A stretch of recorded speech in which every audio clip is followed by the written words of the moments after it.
miraculous shit started to pop off in my life. And my dude sent me there because his mom was taking a chip for like 37 years. And the woman who took a chip right after his mother was the woman I lost my virginity to, who when I was 19 years old, I held a knife to her neck. Ooh, okay. And everything in that moment, it felt like I heard God's voice say, I'm everywhere. Wow. Wow. That's crazy. Hey guys, welcome back to the channel. Walk it off, fam. Just want to let you guys know I appreciate every single one of you guys. The channel's been growing slowly but surely, and it's all thanks to all of you guys. Hope you guys continue to like the content. You see the title of the video. I actually seen this video kind of halfway through, and I thought it was really important. I'm a big fan of both of these actors, to be sincere, especially Jon Bernthal and his depiction of the Punisher. I think was amazing. My favorite thus far. But yeah, I didn't know. I just realized he had like this podcast thing, to be honest. But I kind of been checking him out more, and it's really good. So yeah, without further ado, we're gonna go get right into it. This is a more serious tone, so just bear with me. I think it's very important that topics like these do get discussed. So yeah, let's see what he has to say. Let's see what Jon Bernthal and Shia LaBeouf have to say, and hopefully we can get something out of it. Anyways, let's get right into it.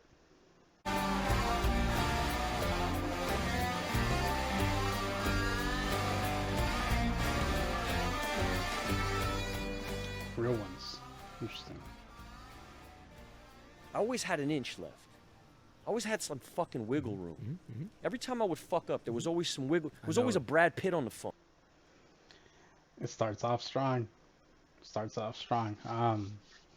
Yeah, like I said, he has a lot to say, and I've always been intrigued by people like him. So, like I said, I hope you guys find this as interesting as me.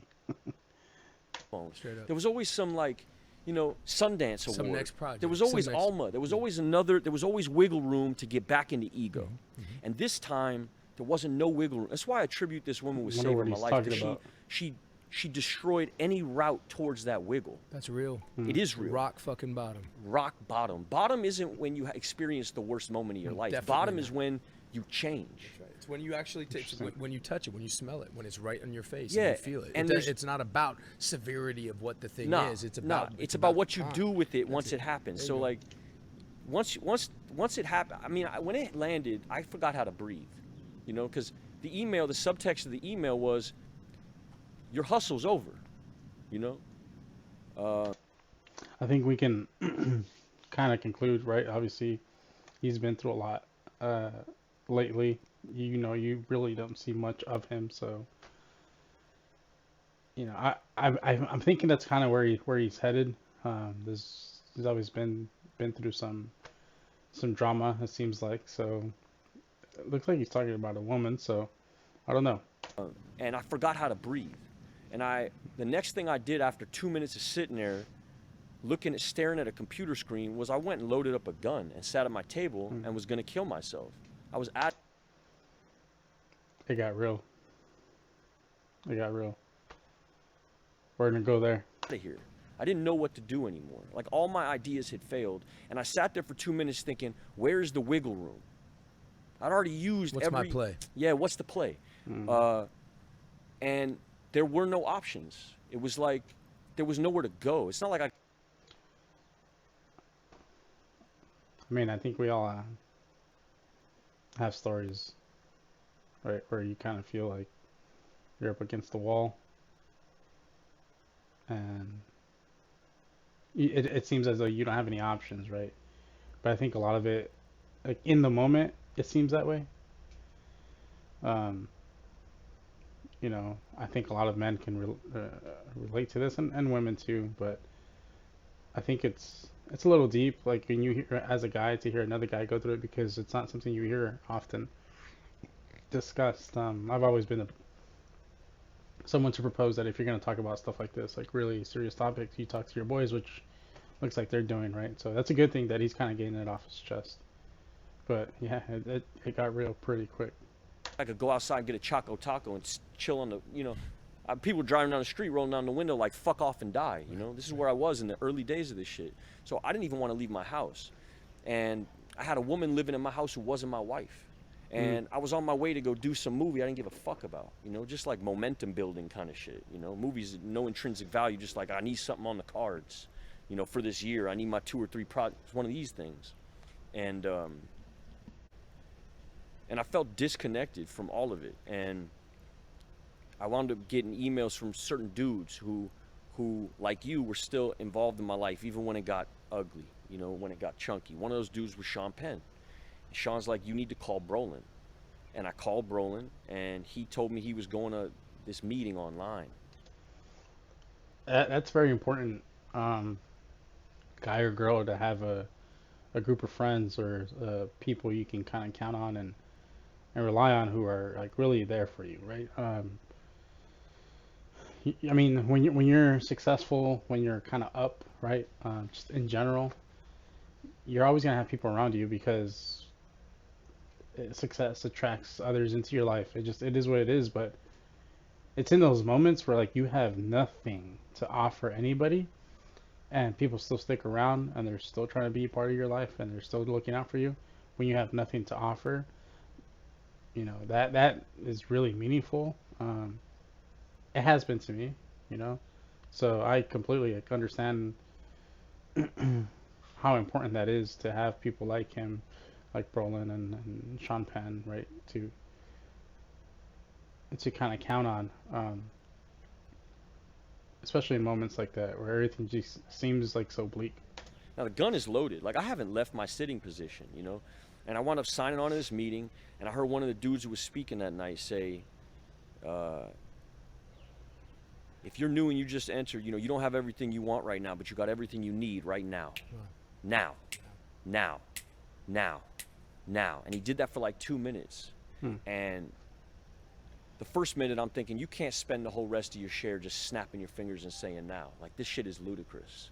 And I went into this judgment, which is what my alcoholism sounds like. It sounds like criticality. It sounds like judgment. And so I'm in my judgment, like, you better say, and a gun is right here. I'm like, you better say something that's really going to get me the fuck out of where I'm at. And after 2 minutes, like, I felt like a giggle start to rise inside of me, and I felt something like presence. I stopped thinking about the email, stopped thinking about my hustle. The gun almost disappeared, and it was like I'm sitting here on this Skype call, and I'm present for the first time in my life. And I want to write in the dude in the chat. I want you to also, maybe you guys can relate to it, but you see him talking, right? You see him speaking. Obviously, John's attentive to he's not cutting him off. He's kind of just letting them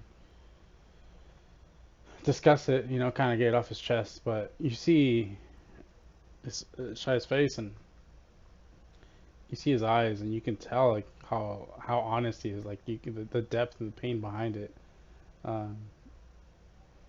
It's it's very telling. So, like I said, I've always enjoyed him speaking. He's a great storyteller, to be honest. So, box like, hey, bro, I'm on the verge. I'm about to kill myself. He's like, oh, okay, cool. Call me tomorrow. Just like throwaway, And I needed that. I had been enabled for so long in my life that if it was gonna be me walking into this program and having a bunch of dudes pat me on the back like, hey, man, welcome home. Sorry, I don't mean to keep cutting it off, but that's one of the biggest things that can destroy anybody, is like people around you who just enable you, who tell you like what you feel is 100% correct, and it's not you, it's everybody else in life around you, and this and that. And I think at a certain point, for a lot of people, you have to kind of hold their feet at the fire, tell them, no, like, you have a responsibility in this, and the way you are and how you feel and where you're at right now. So him obviously acknowledging that. We're glad you're here. I'd have been out again, because then it would have been more wiggle room. There's a lot. But the guy that I wound up running into was not having it. And he said, hey, man, meet me on the beach tomorrow. And I wound up here at Tower 10, and he said, I need you to get on your knees. And I'm like, I'm not getting on my knees. He's like, cool, deuces. He started walking away. I'm thinking, oh, fuck. But it also reified this, like, you don't care. Like, you care, but not in that way. You know, you're not going to pat me on my back. And I said, okay, okay. I was so willing at this point because I was in so much fucking pain. And he said, get on your knees. And I get on my knees. He gets on his knees with me. So right away, it's no longer like this power play. We're like equal, collaborating in this. And he says, I need you to stop the waves. And I'm like, man, listen, this Dr. Quinn medicine woman version of this shit ain't gonna work with me. You know, like, I get how this goes. He's like, you're either gonna write what happens, or you're gonna do a bunch of shit that you don't believe in so that your life changes. Because your issue is that you need to rationalize everything. And you're out of options, son. Like, what? If not this, what? And he was right. And so I started saying, you know, stop waves. And he's like, louder, man. Stop waves. And he got up off of his knees and he started walking away. And I looked back and he's like, nah, keep going. And he's like, keep saying it again. I say, stop waves. He's like, louder, bro. They're all the way over there. You're all the way over here. Stop them waves, man. And now I'm yelling. And I'm having like an emotional, it almost feels performative now. Now I'm like back in my bag. Back to like the manipulating, hustling, like wiggle room finding. Watch this. Boom. Let me, and then I'm crying and I'm, stop waves. You know, like I'm in the middle of like the greatest monologue of my life on this beach. Stanley Kowalski and shit. Yeah, exactly. And he puts his hand on my shoulder and he goes, you can stop all that, which made me like giggle, you know. I started giggling. And then he stood up and he put his hand on my left shoulder and put his hand on my right shoulder. And he said, welcome to AA.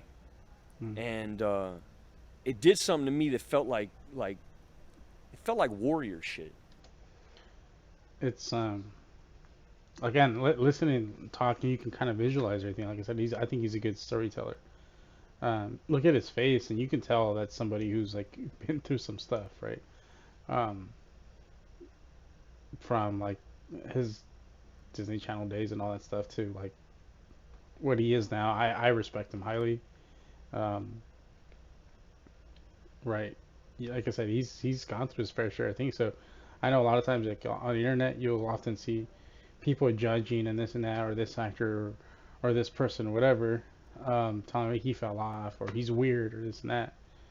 But don't take the time to actually like realize like some of these actors, right? So many people that you see on screen are people too, right? That they have lives too. They have their own struggles too. Obviously, you know, they're famous, they have money, whatever. But you realize that you can empathize with a lot of people like that. I know from, I don't want to share too much, but from speaking with people who are idolized, you know, that's one of the things that a lot of times they dislike is, he's like, people treat us, you know, they'll say like people treat us like we're this perfect deity that they worship. And you know, seeing your hero bleed or go through any real trauma, people for whatever reasons don't respect them any longer. And I think that's kind of messed up. Like I said, I obviously I enjoy this conversation because it's some real stuff, right? He's not touting, he's not saying I'm this, I'm that, or whatever. He's telling you his real like life story, right? He's being forward with it. So obviously he's very grounded if he's willing to do that stuff. He's, you know, obviously trusting in John. So I didn't. It felt like man code, like G shit. It didn't feel like fluffy, cute shit, book reading, sitting in a. It felt like you're on a mission. Yeah, it felt purposeful, and it felt sexy. To be honest with you, sexy in the way that listening to Kevin Vance feels sexy to a young man who feels like a boy. It felt so rooted, and it wasn't emotional. It wasn't performative. He wasn't trying to manipulate me, but it was kind of hokey and like the knights in shining armor kind of hokiness that like made me feel like a little kid again. And he said, I need you to go home and clear out, like clear the decks. And I'm like, nah, man, like for me, and I don't know if you felt this way, but every woman was the one for me. There was never a two. If you liked me, you were the one. And that had to do with my insecurity and my fear. Like I didn't have no, can you guys relate? No 2 or 3, or I was just dating like frivolously. It was always like this grand hair climbing up the. I think that super. Sorry. That stems from, dang, I don't want to reveal too much, but that stems from, I think your childhood in a sense, perhaps. You get brought up a certain way, right? Where Man, I don't want to get too much into red pill, but you get brought up to where like you're supposed to treat that person you like or you enjoy in your life. You're supposed to treat them a certain type of way, and you're supposed to treat them like the princess, like they're your world, and this and that. That backfires like more often than not, which I think is kind of what he's talking about or inferring. Super emotional, super romantic, super this fierce romance, that I was searching for, desperate little boy shit. And he said, you got to clear the decks. And I'm like, I don't know if I can do that, man. I feel like she's the one. And he's like giggling to himself, This isn't my wife. My wife is not involved in my life at this point. And I got this one who's not the one who accused me of this shit, and she's just another person who's been trapped in my sphere of influence.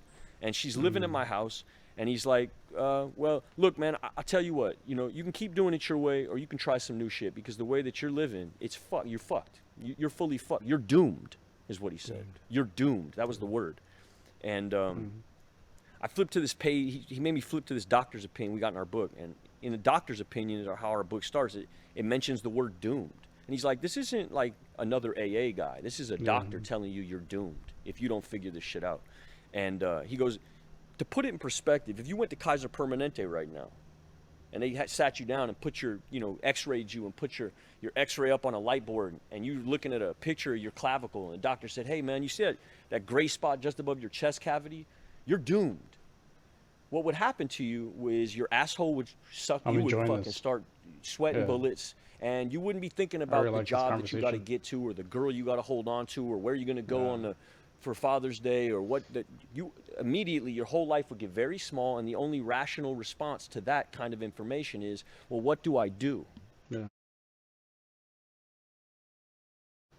And if I told you to staple a dog's dick to your fucking chin and walk up and down the street picking a cigarette butts, you would do it. You wouldn't ask me why or whether you believe in it or nothing. You go look for a dog, Yeah. And so that made sense to me. He puts me in a car. He says, I need you to listen to this Sandy Beach tape. Now, at this point in my life, like I'm like barely hanging on, and I'm using this woman like drugs. Every time I need validation, I'm with this woman, and she becomes what the mask of success that the job created for me, which kept me from like really looking at myself. She became that for me in the interim. And he's like, you got to get rid of all of it. There is no more work and no more stuff like that. Like, I understand what he's saying. It enables you, like, especially if you're exhibiting bad behavior and you have something around you that enables you and kind of reaffirms like what it is you're thinking about yourself, right? So I think that's what this girl that he's talking about was for him, was kind of like this enabling more romance for a year. You're gonna have to give me a year.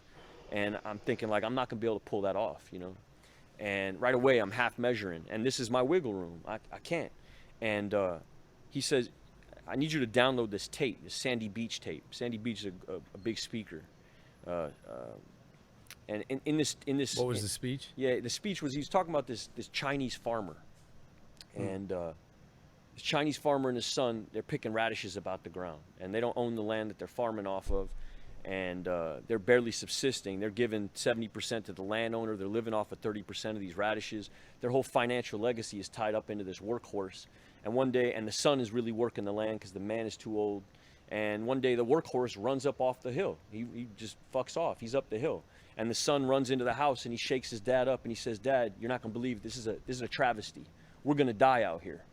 I can't get these radishes to grow unless I turn this land over, and I can't move that hoe without the horse, and the horse is gone. This is a nightmare. And the old man, nonplussed, looks at his son. He goes, I don't know what this is, son. I don't know if it is a nightmare. I can't call it. And the son thinks his dad's out to lunch, or like ambivalent, or something's wrong, or he's too old. And a couple days later, the kid is chilling on the porch and he sees the horse running down the hill with 50 wild stallions behind it. And they run into the paddock, and he locks the paddock, and he runs inside and he hits the dad. He's like, man, this is fuck radishes. Like, we're rich, we're in the horse business. We're in the horse trading business now. This is a miracle, Dad. I'm gonna go tell everybody we're trading horses now. And the father looks at his son nonplussed again and says, I don't know what this is. I don't know if it's a miracle. I can't call it. And a couple more days pass, and the son's trying to break these horses down, domesticate these horses. He didn't know anything about horses. He's a radish farmer. So one of the horses ain't having it. He rears up, kicks him in his leg. It's like 1400s China. There's no Kaiser Permanente. His shit is shattered. They wrap him in some like tobacco leaves and sprinkle some mint on it. Go sit in a chair for a while, and he's wailing, and the townspeople hear about it. And the townspeople run up on the little shack, and oh man, what are you gonna do? You know, you can't domesticate these horses. You can't move this hoe.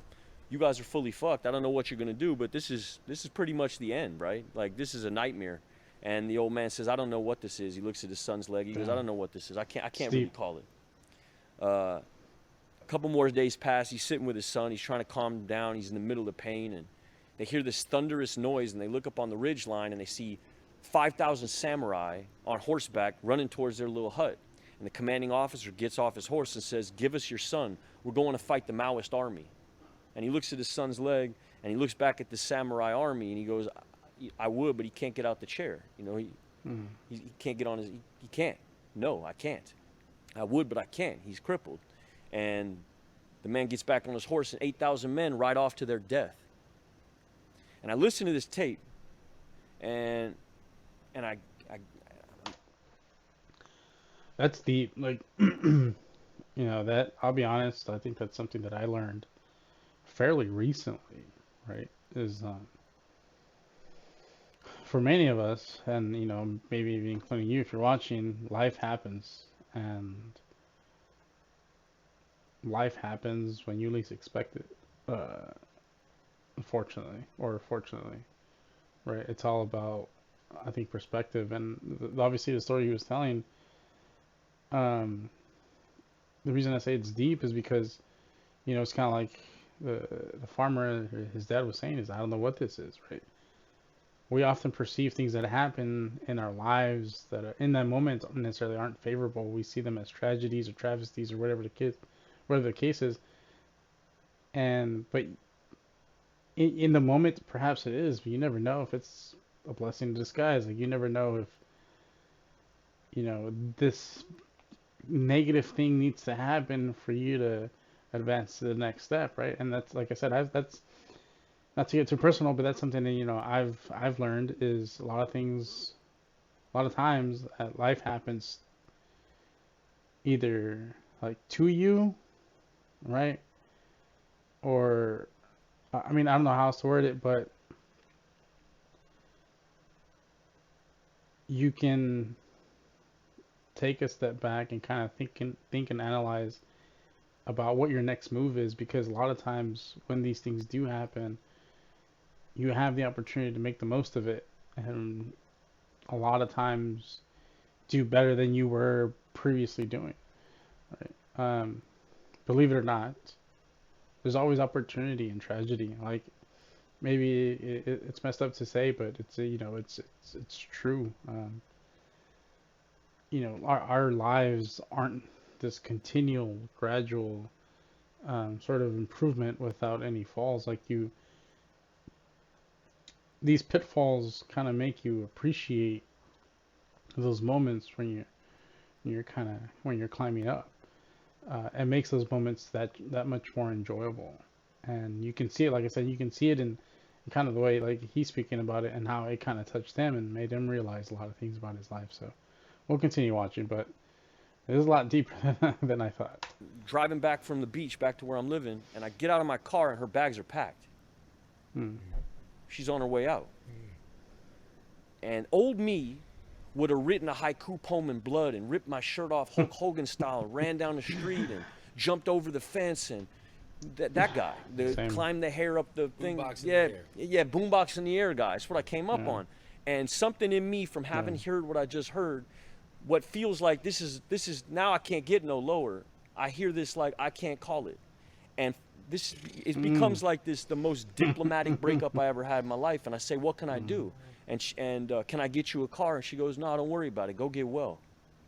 And I go walk into my house and I call my dude up and I'm like, man, I think this shit is working. Like, man, this is a miracle. Like, this is the most diplomatic thing I ever. And I'm in my meeting, I'm telling all the dudes, like, I think this program's really working in my life, man. And then I got 5 days sober, and they're like, bro, I think you're pink clouding. Why don't you go to another fucking meeting, Jack? And I go on to this other meeting. Now, the whole time I've been doing this for the first 5 days, I'm on the phone with a lawyer. Like, look, this is true, but this isn't true. And I got receipts for this, and I'm not going to do this. And I'm fighting tooth and nail. I'm on the phone with the agents, and the manager's like, listen, you got to believe me, and blah, blah, blah, and doing that shit, right? And my sponsor's telling me the whole time, he's like, look, you're gonna have to let go, dog. Like, the wind's at your back. Just let go. You know, all this like fighting, that's hard for a lot of people, including myself. Like, fuck around, just like let go. go, man. That's childish. Yeah. And I'm hearing him, but I'm not doing it. You know, I'm on the phone. I'm on the phone with him, and I'm hanging up the phone. And I'm fighting this thing, and I got a lawyer who's like, you need to go to rehab for anger management, because when you go to court, no AA is gonna mean shit. You know, addicts had already juiced that route for so long that it don't mean nothing. We need clinical receipts that you're doing something, right? And I'm like, I'm not going to rehab. I've always really like cultivated my brown bagger, right? Like, I don't like wearing new shoes. So this idea that I was gonna pay all this money to go pet a horse and make a friendship bracelet, it felt like, man, this shit's like, that's not sexy. You know, I found AA for real. I'm really in my shit now. I don't want to go to this rehab. Especially you don't want to go to it because somebody's saying that's going to get you off. Look, it's all about the intentionality. You got to not stop. It's not about not saying the right thing because you're worried about getting in trouble. You say the right thing because you believe the just fucking to right check thing. a box. It's that, and it's also, I'd already done this. Right. I'd already gone to rehab, wrote a script, and played that game. Right, you know, right. And to focus, and it didn't work. Man. It didn't work. It didn't work. To focus on like my childhood trauma isn't where my problem lies. My problem doesn't lie in what people did to me. What led you to a place with more wiggle room, and now you don't have it? And I'm telling him, nah, I don't want to do this, you know, and I'm telling the lawyer, like, I don't want to do this, and look, yeah, this and this, and I'm fighting all this shit, and I sign on to this AA meeting. This is where I'm talking about, like, miraculous shit started to pop off in my life. And my dude sent me there because his mom was taking a chip for like 37 years. And the woman who took a chip right after his mother was the woman I lost my virginity to, who when I was 19 years old, I held a knife to her neck. Ooh, okay. And everything in that moment, it felt like I heard God's voice say, I'm everywhere. Wow. Wow. That's crazy. That's crazy how... Yeah, I mean, I obviously, like, I feel for the dude, honestly, because he's obviously gone through some stuff. You know, repenting for bad decisions. Like I said, I think we all have sort of a story of redemption and having to make up for our past sometimes, you know. But yeah, I didn't know all this. You can't run no more. And like my whole fucking, all my planning and like all this like, just went gone. And that really happened, you know? And I remember it vividly. Wow. And I wrote her in the chat box like, did my dude tell you to come? Look at all that emotion. Do you know this guy and this guy? She's like, nah, I'm in here because my people are getting chips, you know? But it's good to see you. I knew you were on your way here. You know, I hope you get it this time. And oh wow. So I call my dude up and he's like, bro, you got to let go.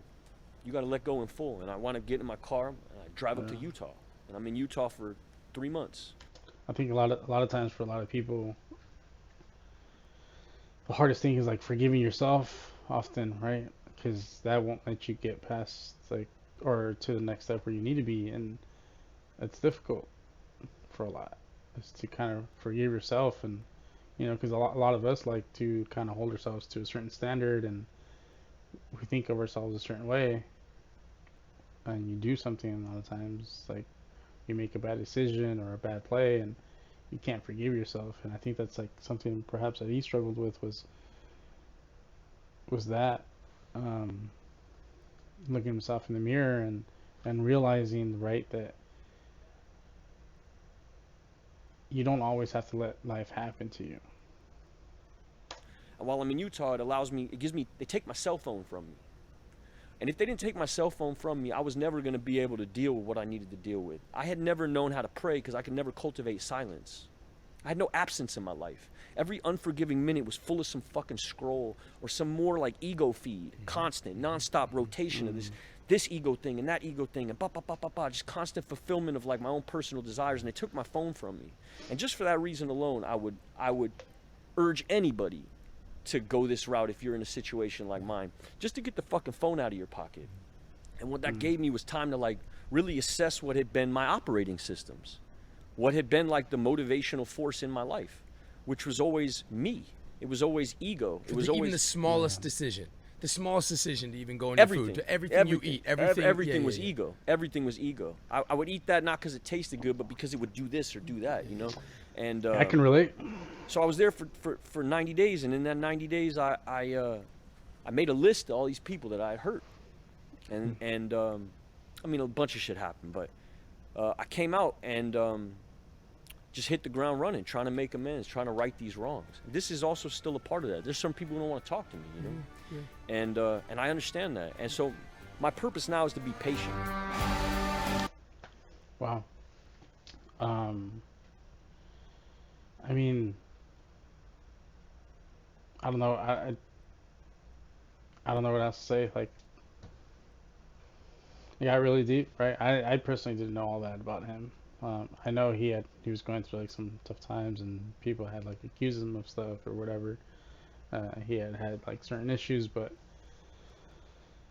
again, it goes to show like we all kind of we go through things, and if you don't, I think if you don't have like the right group of people around you, a lot of times like you can end up making a bad decision, a very, we'll call it a very permanent decision. Um, like he kind of spoke about earlier in the video, it's important to keep a good circle around you. It really is, and unfortunately for a lot of us, you're not gonna find that until like you're really struggling and you're really going through some stuff. You know, that's just how life works, and I think the sooner that we're able to kind of accept that and realize that, and you know, we'll do a lot better. You know, we have to kind of, to a certain degree, kind of live in reality, and you know, because I mean, I don't want to go off too much off a tangent, but I feel like a lot of people tend to live off this idealistic view of the world and saying it should be this way, or you know, I'm gonna manifest this, and it was just fine. Like, always have hope, right? But it goes back to that old saying: hope for the best, absolutely, but always prepare for the worst. So you have to keep your feet grounded when you're trying to do better, because you can hope all day, right? But unless you're grounded and you're really doing the work to get out of the hole you're in, you're not gonna be able to do it. Like, you're gonna be stuck in that hole. Um, I'm glad he was able to kind of tell a story, and I'm glad John was there, you know, as a friend, and listening to him, and you know, kind of put this out. I think it's very important. I think some people maybe can find it useful and say, hey, wow, like, man, these people that we sometimes idolize and go watch their movies and whatever, praise, they go through life too, right? Life happens too, which is pretty crazy. Um, and I think going forward, I'll be honest, I think a lot of the videos, what I want to do, and I think I've mentioned before, is I really want to include people, like, quote unquote, we'll call them regular, I guess, people, non-famous people, and I want to have kind of conversations with them, and interview them, because I do feel as though a lot of us have kind of our own stories, right? And it's good to listen and hear other people's stories, because it could potentially help you, right? You don't feel as lonely, perhaps, right? Because that's what happens a lot of times. You go through some stuff, you're going through hard times, and you feel alone. Like, you feel like you're the only one, like nobody around you really understands, and it the person right next to you, your neighbor, everything, like, they probably went through something similar, but we don't talk about it. So I think going forward, that's what I really would want to do. It's kind of going to try to do. I'm going to set a couple, hopefully, time slots for people, and have a conversation with them, and kind of share that with you guys, people that I know and close by, and I know they've been through their fair share of things, you know, and lend conversation. I want this to kind of be a very positive and very giving, educational channel for you guys to watch. I want to give you guys value, right? I don't want to just kill 10, 15, 20, 30 minutes of your time just because. I think if you're going to watch me, and this should be something of substance. So that's what I'm going to aim for moving forward, to be quite sincere. I don't know, maybe you might find it boring. Maybe it's like, oh, I don't want to be a downer, but we talk about, right, people not speaking up. Here it is, people speaking up. So it is what it is. I think I'd rather be a lot more genuine to my purpose than not, and how it's perceived is necessary, is sorry, secondary for the most part. But yeah, I mean, I hope you guys enjoyed the video. I did. That conversation, 18 minutes long for them, was pretty good. Like I said, Jon Bernthal has his Patreon where he uploads a lot of his interviews, and I'm definitely going to be checking out more of. So yeah, I hope you guys enjoy this video, right? Keep grinding, right? Keep working. Life happens, but we have each other, right? And if you guys ever need somebody to talk to or anything, by all means, like, you guys see my social media in the description and all that stuff, reach out to me. I have no problem with talking to somebody if it means they're going to be here longer, right? Reach out. If you're not necessarily coming to me, I don't know you, you don't know me, I'm more than willing to talk. But if not me, somebody else, have these conversations. They can do a lot more than you think, right? If we're really gonna talk about people speaking up, then let's do it. Like, let's actually do it. Let's not be shy about it. I have no problem with doing it, right? But yeah, I wish you guys a wonderful week. Thank you again for tuning in. Again, I'm gonna try to be more consistent, but also give you guys more value for your time, because I do honestly appreciate it. But yeah, if you can do me a favor, like, comment, subscribe to the channel, right? Share it. Look forward to talking to you guys a little bit more and getting kind of deeper and getting a little more personal with my audience. So yeah, you guys have a great evening, and I will see you guys later. Peace out.